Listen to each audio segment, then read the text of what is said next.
आजादी का असली अर्थ। गांव में स्वतंत्रता दिवस की तैयारी जोरों पर थी। नाटक की तैयारी करने और देशभक्ति के गीत गाने में व्यस्त थे। रवि, 10वीं का छात्र, दोस्तों संग झंडा सजा रहा था। तभी दादाजी आए। धीमे धीमे कदमों से आए और पास की बेंच पर बैठ गए। उनकी आंखों में उम्र का धुंधलापन था, लेकिन दिल में आजादी की लौ अब भी जल रही थी। रवि ने झुककर पूछा, दादाजी, आप थक गए हैं?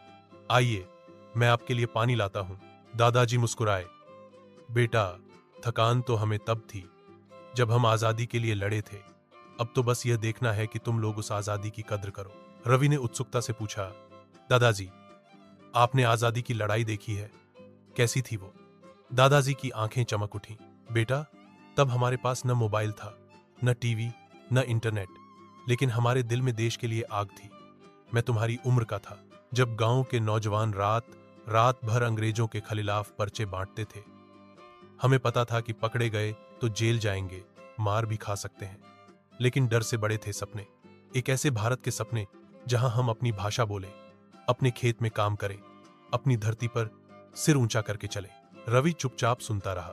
लेकिन बेटा, दादाजी ने आगे कहा, आजादी सिर्फ अंग्रेजों से मिलने का नाम नहीं है।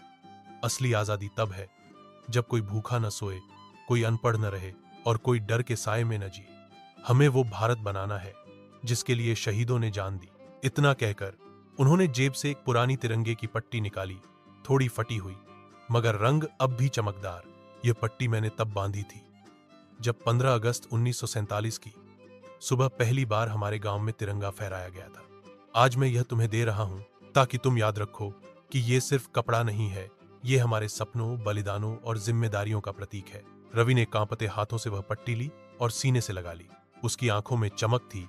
वो जान चुका था कि स्वतंत्रता दिवस सिर्फ छुट्टी का दिन नहीं, बल्कि संकल्प का दिन है। अगले दिन जब स्कूल में तिरंगा फहराया गया तो रवि ने मंच पर जाकर कहा, हम आजाद हैं, लेकिन हमें अपने गांव, अपने देश को गरीबी, अशिक्षा और नफरत से भी आजाद कराना है। यही हमारे शहीदों को सच्ची श्रद्धांजलि होगी। पूरा मैदान तालियों से गूंज उठा। दादाजी की आंखों से आंसू बह रहे थे, लेकिन चेहरे पर संतोष था, क्योंकि अब उन्हें भरोसा था कि नई पीढ़ी उस आजादी की असली कीमत समझेगी। संदेश, आजादी हमें मिली है, लेकिन उसे बनाए रखना और उसके सपनों को पूरा करना हमारी जिम्मेदारी है। यह सिर्फ एक उत्सव नहीं, बल्कि अपने कर्तव्यों को याद करने का दिन है।